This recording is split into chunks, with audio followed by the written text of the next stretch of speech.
right, AMG Hobby Talk number 55. We're here live to tape once again. It's going to be funny as we do this, and then there'll be a live, and then it'll all be happening out of sequence. So this will be dropping on Wednesday, as is usually the case. We're going to talk about a couple of different things that came in the shop, but it's mostly going to be Expo preparation. So final work on Expo on our way there. So first, Collector of the Scallops, Collector of the People. Steve, how are you? I am good. And of course, by the time this airs, I will be in Toronto, probably having a coffee and a bagel.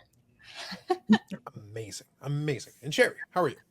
I am so excited. It's Expo week. Lots going on. Ready to roll. Excellent. As I like to call it, I've affectionately dubbed it Expo Week, like Shark Week, but lamer. Exactly. It's not cool, right? The Shark Week's pretty sweet. Like, I'm sorry, you can't compete with that. Bless you for trying, but it's not on that level. But nonetheless, we'll do our best. And it'll be a little bit, definitely have some fun. And as I said previously, we'll try to incorporate a couple of things into the channel. I don't want to overcommit any of us to anything. However, we'll do our best. And I think this year, I'll speak for myself. This year, the fact that I don't have any specific targets, I'll be looking for some stuff, but it's more nebulous than anything else. So it actually frees me up a little bit. We're going to talk about where the AMG is in relation to PSA Canada and to the rest of the map. So now that we've got a map, we'll be able to show you some of that. But you're going to be able to see that since a couple of things are within proximity of each other, it may make it a little easier to go back and forth between a couple of these things because they're not as spread apart. And we've got 3 halls that are all together, which is actually also helps a little bit as far as getting people and directing traffic back and forth. So we'll show you guys just so you can see a little bit of that. So before we get into that, let me quickly see if I can grab any comments from last week so that we're all caught up here. And again, thanks to everybody for the comments. And feel free, even on this episode, you can throw some comments in there if you wish, because then we can at least address and touch on it. And we do appreciate the feedback either way. So from last week's episode, we got 2 comments here. So Kung Fury said, can't wait to see you all at Expo. So hopefully you come by and say hello. So that'd be great. And then Tim Logan said, yes, I was quite happy to see the pre-war and the pinups when I stopped in to make sure to leave a little something. AMG, you guys rock. Best shop ever. There you go. Great feedback. So I appreciate that. So you both get a heart for that. There you go. Perfect. So thank you all for the comments. Appreciate that. And again, we're going to keep working towards, obviously by the time this airs, the live will have already happened. We're potentially going to have a little bit of fun with the live, and we're going to try to incorporate some interactive elements to that as well. So you can expect that going forward. We'll try to incorporate that here and there. We'll play around with it a little bit and see how it goes, but we'll take it one step at a time. And we'll address the comments from the live during the live. So otherwise, let's get into a couple of the products here. So a couple of things came in. I think the main focus here, so there was Panini Score Football Hobby Blaster. I'm just going to read off a couple of these. Stadium Club Baseball Compact, which is a different format. The quantities are limited, so if you are curious about quantities, reach out directly to the store. Recommend it. Links in the description and areas that you can reach out. I've also got the little scrolling ticker there. Use those contact points for stuff like that because it may be a couple of boxes in or whatever the case may be. The team will be able to tell you quantity and they'll be able to give you price and anything you need to know about it. Reach out directly. That's the best way to get an answer on that. And last one we've got here is 2025 Upper Deck Series 1 Blaster. Obviously Series 1, Blaster format. So you've got that. Again, quantities and prices, ask directly to the store. The rest of it is Pokemon Surging Sparks. So do you want to tell us a little bit about that, Sherry? Yep. So Surging Sparks will be coming out Friday. It's in demand for sure. I've been doing some watching online, watching prices, and the prices are already selling quite high. So that'll come out Friday, and then we have the ETBs, the booster boxes, the bundles, the blister packs, 3-pack blisters. I'll definitely have great pricing on everything.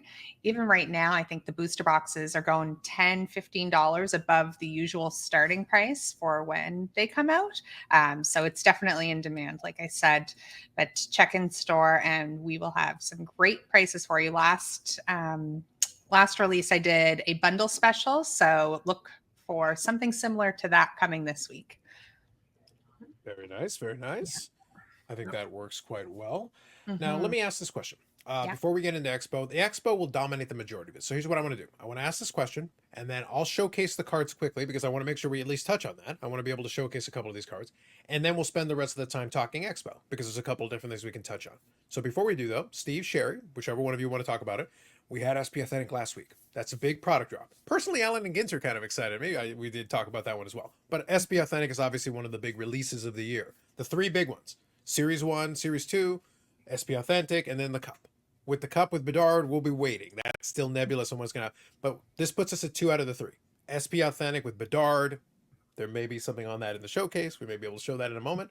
But Steve Sherry, how was it in the store? How was it received? Were people eager? Were they ravenously grabbing boxes, pulling cards? What happened? Well, I can say actually, touching on the Allen and Ginter, I wish we had more because it sold really well. Sherry wanted, what do you want out of it? The insects and the bugs for your Yeah, nest. the insects, the bugs, and any kind of animals. So if you're And there looking to was a sell hot that dog, stuff, come see a me. hot And the dog. hot dog. Yeah, I So, think they're called ballpark minis. Yeah, there was so that one was one of the ones that we featured on there. So Yep. look, I wasn't joking. I was very sincere, and hopefully it came across. I was sincere that I think Ginter's a fun set. It is. And for the price, honestly, I think not a bad deal. I think there's some interesting stuff. I felt like it was a decent value. And at this point in the hobby, speaking truthfully for everybody, whenever there's decent value, an interesting looking set, some fun cards, and reasonable, again, it's all relative. I still remember $100 boxes thinking, man, that's a lot for a box. I understand. But unfortunately, those times have passed. We're not in those days anymore. But if it feels reasonable relative to the marketplace, like, no, we should support that. Like, seems like a fun product to me. And I like baseball as well. And I like some of that other stuff. Look, Chuck Norris autographs, people. Chuck Norris autographs. Topanga. Do it for Steve. yeah, and actually, that I'm aware of, a young lady actually pulled a Jaden Daniels rookie auto. So and I That's think, nice. yeah, it's comping at over $1,000 right now. So Mm-hmm. she was thrilled. So yeah, for what you're paying for the box, there are some, value cards. And like we touched on, whether it's, an Amelia Earhart auto or a, a sports figure, or I think there might have even been like a George Washington or something like that. Yeah, there were multiple presidents, multiple Yeah, former it's, presidents. Yeah. it's a great product. But switching to SPA, of course, if you compare what it's selling for in other places, again, we're as competitive as always, and we were substantially lower than a lot of other places. So once the word got out, we've done very well with it. I think we're about halfway through our allotment, and we had a sizable allotment. It's starting to slow down now, but we don't mind because we did move quite a bit, and where it's a signature product, we don't mind having some of that to last us a little bit. But it's methodically selling, and yeah, it's gone well. And of course, I think we've got a few pictures of some pulls that the customers made, but I'd say the response is good. Of course, we all know the price of it and what it's selling for throughout the hobby. So we kind of had to find that happy medium to where you don't offend people too much, but you also can't sell too low. We have to somewhat be competitive and realistic on what we expect out of the product. So we're pleased. Yeah, definitely. Very good. Very good. And to your point, you made the point before. It's a bit of a chicken or the egg situation because I think a lot of folks, you try to balance it out. Unfortunately, the marketplace kind of forces itself. That's what's always been kind of interesting, and that could be its own topic down the road. As soon as the leaders, like the market makers, so to speak, come out with it, it actually kind of pushes everybody else's hand because even if you say, oh, but we could be even more competitive than that comparatively, it depends on the product. And you could say, but yeah, but then you sell out immediately your allotment because the other dealers will come by, okay, I'll buy it. And then I'll mark it up and put it right in line with what everybody else is charging, and we'll take the difference. So you want to capitalize on the products that allow you to be able to offer a reasonable price, but also do well on it, because that isn't going to be every product. Some products are going to be faster out the door. Some products are going to take a little more time. But like I said, I'm pitching y'all on the Ginter, man. Value for dollar, like I'm into it. SB Authentic obviously is going to have some big pulls, and I think it's going to be interesting to see. We're starting to get a taste of that now. We're the first weekend, so the Bedard cards are getting out there. Some of the numbered ones, some of the low numbered ones. We'll share one here in a minute of one of the ones that people are chasing. Obviously, one of the big ones. But there's also some other variants. We talked about all the different variations that are available. So it'll be interesting to see how it's received. I also want to, and this will transition us over after I show these cards. When we get to Expo, I want to see what people are transacting these for on the show floor, because I think that'll be interesting. Because look, there'll be plenty of those Bedards in that room. There'll be a number of them, and there'll be people opening boxes of it and getting more of them in that room, setting them for grading in that room. So it'll be interesting to see how all that plays out. So real quick here, let's go through a couple of these cards, and we'll be able to showcase it. And for the vintage, for those of the vintage persuasion, we promised some vintage, so we're going to have some stacks of it. We're going to streamline through these a little bit quick. I'll promise I'll try to zoom in a little bit as well, just to show you some of them. But I also want to make sure we have time to talk about the Expo, because that's going to be the key. So there it is, right there. Future Watch Connor Bedard. That's the main one that a lot of folks are chasing after and looking for. This is the regular Future Watch out of $9.99, but it is one of the staple rookie cards of hockey cards. This is one of the 3 that we just talked about, the key ones. There are going to be more, and there are others as well, but this is one of the standard ones. On card auto, again, I question the Connor or the Bedard in there somewhere. There's something going on. It's a bit of a different auto than previous ones I've seen of them. Yeah, and this was actually pulled by a customer, super nice guy too, and he was so thrilled when he pulled it. So we love when big pulls go to the right people, sort of thing. So he was tickled to death, and it's not going anywhere. It's staying in his collection. So I love hearing those kind of stories. Yeah, absolutely. So let's go to the other side of the equation here, because like I said, we mentioned a little bit of the vintage, and I did give a sneak preview during the live. I did show a quick sneak preview on this. So real quick, I'll zoom in here, but Steve, you want to quickly outline? I'll just skim through them as you kind of describe it, but can you tell us what we got here? Yeah, so this is a super clean 1963 top set. This is just, some of the cards, but as you can see, nice sharp corners.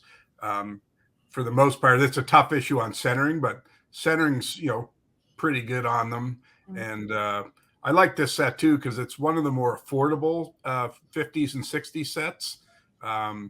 It's the American teams, but for set collectors that want to tackle vintage, a lot of times, like even high grade commons from this set, you can pick up for like $15 to $20.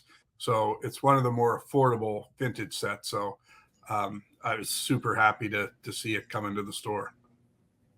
Absolutely. And you've got a nice combination of the color image there with a kind of an action shot kind of deal. So I think that's kind of interesting. Now, one thing that's kind of funny, this one, and again, if you look at some of these things in more detail, you can have a little bit of fun with it. Sometimes, especially with vintage, take a look at the images. You can find some interesting stuff in there if you pay a little closer attention. So real quick, and we'll move on to the next picture but before we do, I want to quickly zoom in on this. So check out the Glenn Hall and the Dennis DeJordy. So Chicago Blackhawks. Look at the black and white image to the side of it. It's the same picture. It's like the meme. It's the same picture. It literally is the same black and white. So it was just kind of funny they threw that in there. But again, you'll catch these details. But take a look. Sometimes you'll see these. It's funny these two ended up right beside each other. Both Blackhawks, obviously. But there you go. Kind of a fun little detail there. And here, so we got a little bit more vintage here, Steve. So fill us in a little bit more. Tell us more. Yeah, and this is the 1961 top set. So, and there's some good rookies in here, Jean Rattel, Rod Gilbert. Still the commons and things like that are affordable. And again, it just, I love the colors, like those rookie cards, was it Denny DeJordy rookie, just the green background, just fantastic with the little TV frame border. Again, they were super clean as well.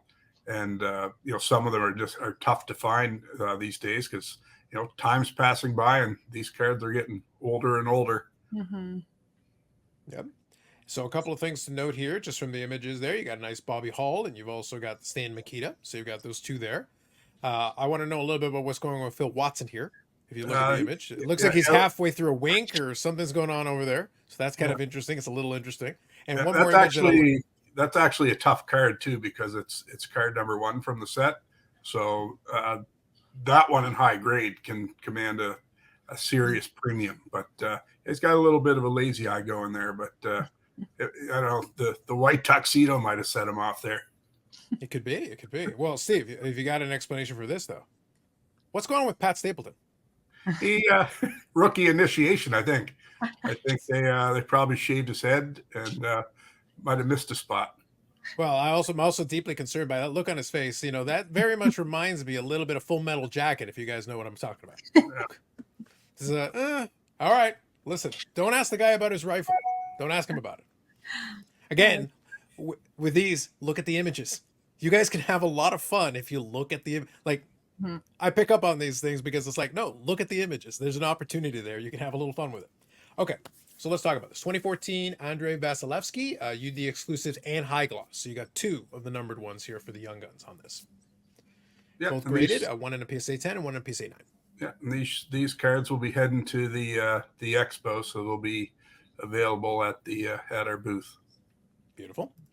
And we got the red outburst here out of 25, so the Matthew Nyes. So love the outbursts, very nice. We got the Dustin Wolf here. So this is the SPX rookies, numbered to 25. So we've got that. Nice patch piece. I like the patch piece on that one. I would love an uncard auto on this, but we got a sticker on this one. But I think the patch piece makes up for quite a bit of it. And numbered to 25, pretty solid. Yep. Mary Lemieux autograph here. So we got Lectern Legends. I don't know. Lectern, is that a specific reference to something? I'm not sure about that one. Never use that word in a sentence ever. There you go. Well, So no idea. SB Authentic, and I like the fact that it's on card. So I think that combination is pretty solid, and obviously she got the Hall of Fame image on there. So I think it's fun when they use a little bit of different imagery. I think a solid choice. I like that for Mario. We got a nice group of autograph cards here. These ones are all in the the blue label for PSA. So it's kind of interesting. PSA DNA certified, and we've got quite a bit of different options here. And I think some good selections. And in case anybody's not familiar with these ones, this was the Ultimate Classic. So these were like the original 6. I actually remember these because they had packs of these in the dollar store. But they are perfect for autographs like this because you've got some nice images on them. So actually a pretty good choice. If you're going to get something autographed like that, that's probably a good call. Yeah, and they look, again, they're not huge money makers. By the time you pay to have them PSA DNA certified and have them slabbed, they don't bring a lot of money, but they sell the card. So I mean, most of these range in price from $60 to $100.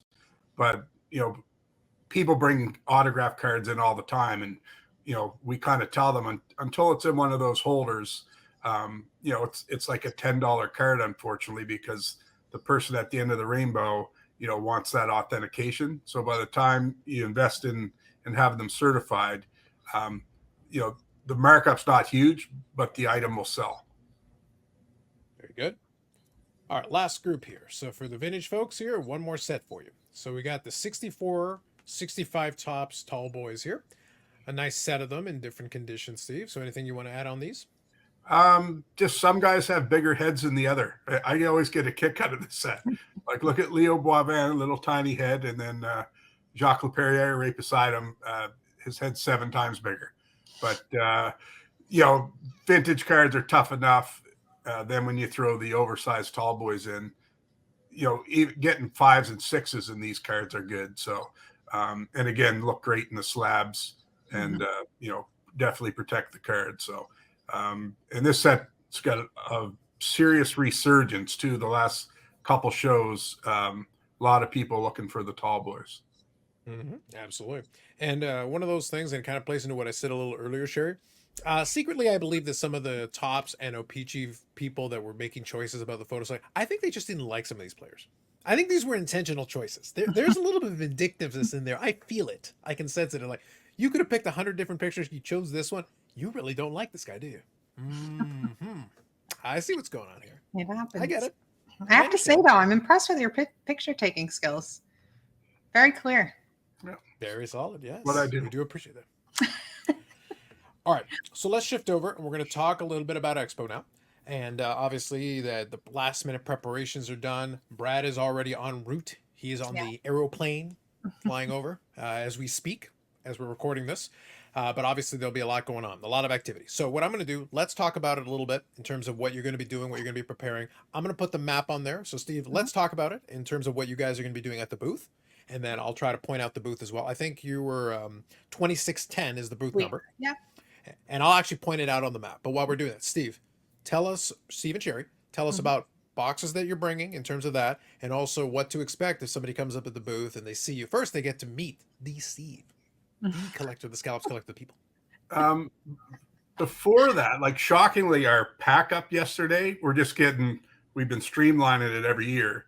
And yesterday it went so smoothly that I need to go buy a lottery ticket. We were so organized and ready, and the load up took place in about 15 minutes, where before it would take 10 days. Yeah. So we definitely give ourselves a pat on the back for preparing. I know even uh, we have a storage facility now in Toronto where we leave like our showcases and things that we'll need for the show, whether the banners, things like that. So we've definitely supplies. We've definitely gotten to a point where it's not our first rodeo, so we've got a little bit of a routine going. So yeah, again, very pleased with the pack up, and yeah, things we're bringing. So of course we've touched on the Upper Deck Redemption.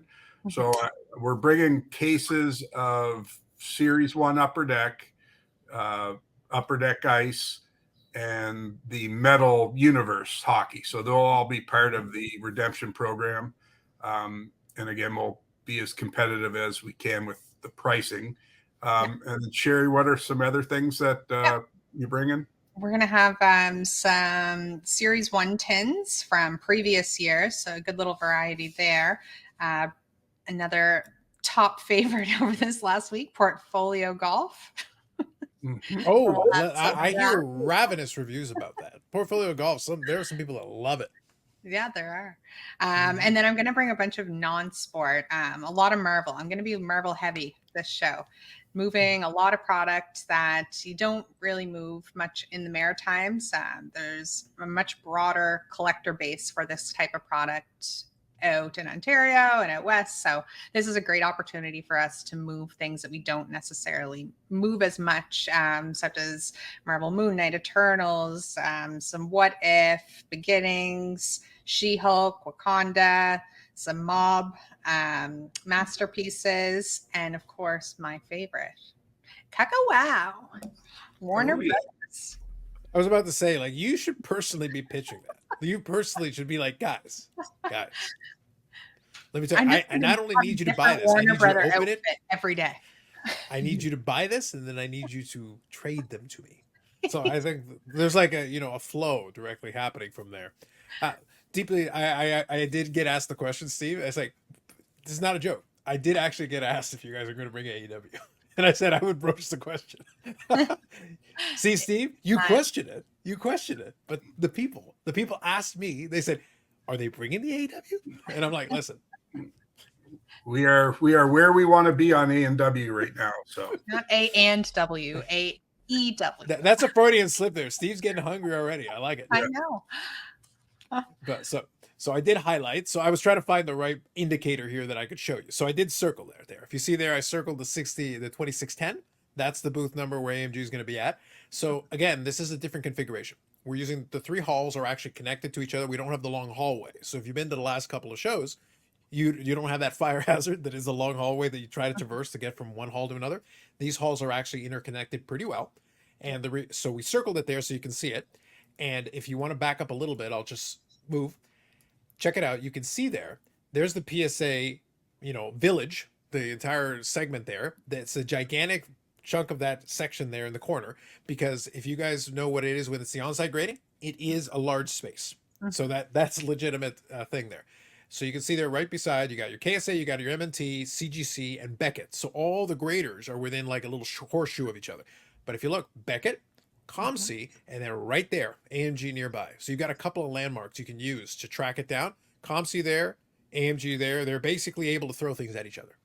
So that's in terms of configuration. So if you can find those different locations there, you'll be right beside where AMG is, and that's probably a really easy way to find it. And also, it looks like you're right beside the bathroom there. Yeah, even better. And I also noticed, I guess, a little plug for our little friend Kevin out in Ontario, KD Collectibles. They actually have the tables right in between PSA and Beckett, so the 12 tables there. So it's going to be perfect for me to scoot over, try and get as many Mew and Mewtwo's and booster boxes that I can, and then come back to my booth. Perfect. Wow. It's like Menzie built the entire show just to convenience Sherry. Pretty much. It works out great. I just need to know how far away we are from Firehouse Subs. Firehouse Subs will be an everyday thing. I cannot wait. All right, I'll go to Toronto then. There you go. Perfect. So you guys, what I can recommend now that we do have the map there, and you can see also from the other side of it on the hall, you've got the autograph pavilion here. So there will be a of activity around this area as well. So I actually think this, I'm curious to see what it's going to look like once it's there. This configuration, though, I think looks interesting. I think this allows different people to flow to the different areas they want to, but it's going to keep traffic pretty consistent because we got Grizzly Sports Cars over here because they got a lot of wax in that section, if you guys are familiar with it. You got the Upper Deck booth here, which is going to have activity with the giveaways, draws, and if you take advantage of the pack redemption program. So, AMG is going to have the balloon. They're going to have the little slip. Again, remember to get them fill out the slip. They'll have their stuff. Remember, pens, Sherry. We got lots of pens. Oh, we have lots of pens. Pack pens this year. Amazing. So if you want to take advantage of the redemption, you get to fill out the slip, get the boxes there, take them over to the Upper Deck booth, and then you can capitalize on that. But you can see there, all of these are marked, and you're seeing a lot of the different ones. The CSC Marketplace, they're doing a lot of stuff. They got some of the influencers and things over that as well. So they've got some of the podcasting going to be doing some lives from that area. They have the last couple of times. I expect that will continue. The food court is also conveniently located. So if you look, Sherry, this isn't bad. The food court's not far from you guys either. No, it's not. So it's kind of in the middle of everything. The run down, get a lemonade, go get some Mewtwo's and booster boxes, and go back to the booth to help Steve. It's basically everything. Everything's been set up. It's incredible. So check out the map ahead of time one of my tips, check out the map ahead of time because that will make it a lot easier for you to navigate. This looks like a very logical flow. It actually, I think, feels like it's going to be fairly reasonable. You're going to be able to get from the left to the right and back and forth. And depending on what you're shooting for, and I like the fact that now with the Autograph Pavilion actually kind of attached and Beckett and all the graders here, and you've got the stage here. So you've got activity happening all over this place. So I think these dealers are actually not in a no man's land like they usually kind of are. The ones beside the stage usually are kind of like, yeah, people pass by, but it's also so close to the other stuff. Yeah. And it looks like we got multiple entrances to get into it. I think that'll actually be helpful. I think that'll help the flow of these people. I agree. Yeah, I like the setup. Yeah, so kudos. We'll check it out once we get a chance to actually see it. But on paper, looking at this, compliments to the chef. I've definitely seen different configurations of the Expo, and this one looks reasonable. I like the way they set this one up. Now let's talk about a handful of things here. We'll keep this one kind of streamlined. But do you guys want to give any tips and tricks? Any kind of a standard variety? So Steve, we've talked about it a little bit, already alluded to it a couple times. You guys are going to be selling some stuff. You're definitely going to be buying some stuff. You got your boxes and everything. What should people be doing? They want to come over to AMG. They want to engage you, maybe sell you some stuff. What do they need to do, and what should they know coming into it? Like anything else in life, you want to be prepared. We're definitely we're trending towards selling as much as we can this show. We're always buying. I think I'm going to be a little more picky than I normally am because we've got lots of inventory right now. Things like young guns, I don't probably only be specific ones other than like we love buying big lots. So if I can buy lots of cards, I'm more likely to go after that as opposed to, you mentioned Connor Bedard, almost like last year, I think when when his first Young Gun came out, we just kind of decided to stay away from it because it was a volatile selling price at the time. And if you look at the selling prices of the Future Watch right now, I think I saw one as high as $100,000 and one at $4,000. So the person that's asking $100,000, they might be a little high on it, but it'll all work itself out. So I want, again, things that are going to catch our eye. We've said before, if it's something I want, probably someone else is going to hopefully want it too. So a little more selective, I think. Although, that being said, if it's put in front of me, I'll take a stab at it for the most part. Usually we stay away from one-on-one cards and things. It's just too hard to put a number on it. And a lot of times, the owner is a lot, understandably, it's their card. They can ask whatever they want. But we're super busy there. So to go back and forth over, a one-on-one card that I more than likely don't have I won't even be in the same ballpark. So I want to see lots of cards, of course, cool jersey cards, auto cards, the usual stuff. But we're definitely going to move a lot of product because we've got some big plans in the new year. We want to make as much money as we can. So sell / yes, we are buying as well. Yeah. Yeah, no, definitely come see us. We're going to have super prices on what we are bringing. But like Steve said, we probably will be a little more selective with what we're purchasing, but we always want to see what you have. So stop by, even if it's just to say hello. Absolutely, definitely do that. And Yeah. all I'm hearing is Steve didn't want to say it. He's too polite. Topanga Auto. Yeah. Topanga from Alan Ginter. Like, make this happen. I think. Look, make a collector of scalps happy. Yeah. This is a moment. This could be a moment here. Bring it. Bring it to the booth. This is what we all want. Any and all Topanga items, bring them. And I will say, if there are any dinosaur fossil cards in the room and you hear this at a reasonable price, I would like to take that off of your hands. So come see me. It's really what we're saying is it's really all about taking care of our own collections. That's what's happening here. It's all about angling for our own personal gain here. So help us us, Yeah. people of Expo. Help me help you. And Alan and Ginter bugs for Sherry's nephew. Exactly. Sounds good. So I think that covers the main things. I'm trying to remember if there was anything else specific. You can also check out the PSA Canada. We showed you where that booth was. Obviously, Brad will be over there doing his thing. You can wave to the mayor of PSAville. He's going to have his own fiefdom over there, so I think that'll be very exciting. And I expect they'll be busy. I think they'll definitely have a lot of activity going on with that. Is there anything else then high level that we want to make sure we touch on? We'll have a little bit more time in the live. Again, you'll all be watching this in reverse order, but question for you guys: is there anything else we want to make sure we touch on as far as Expo? I think, just a reminder, weekly eBay auctions, they run Sunday to Sunday. If you're local, I will adjust the invoice to 0 shipping so you can pick up in store. And then again, once we get back, it's going to be just about time for trade night and our card show. So the trade night will be November 29th, 5 to 8, and the card show November 30th. 9 to 3 at the mall. If you're interested in getting a table, send us an email at amgbedford@gmail.com because they are starting to fill up quick again, which is great to see. Yeah. And also too, we touched on all the the wax and that we're taking to the show.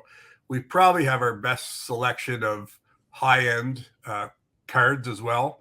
It's actually very impressive, and we'll feature some of them probably on the podcast this evening, which will be you'll see this the next day, but impressive grouping of cards we're taking.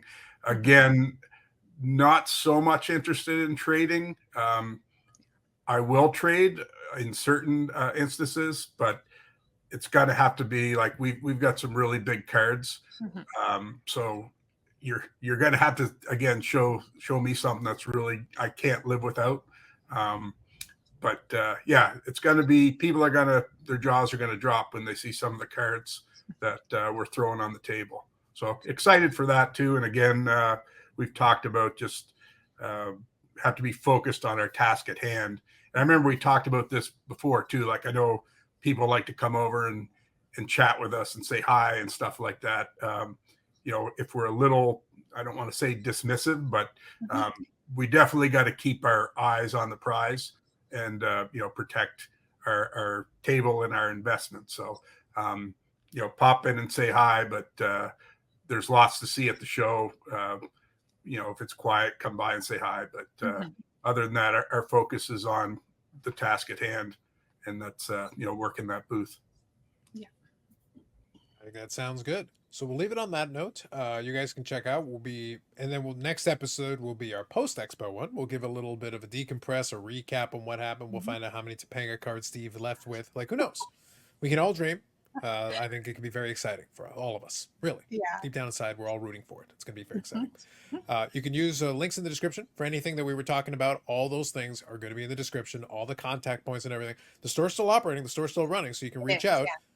Yeah, I want to make sure I make a note of that. The store will still be running, so you can still reach out to the store. And if you got questions about anything that's in there, you can ask.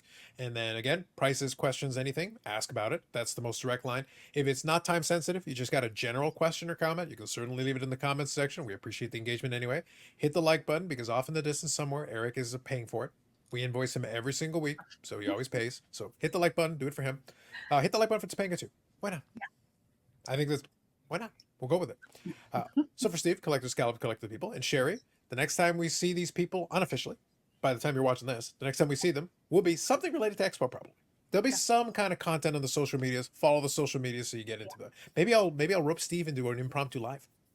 We may have done that before. Absolutely. I got some new technology just for it. So Amazing. know. It's going to be very exciting. It's going to be pretty good. All right, folks. So that'll be it for this one. We'll be back with the next episode. We'll catch you in the next one.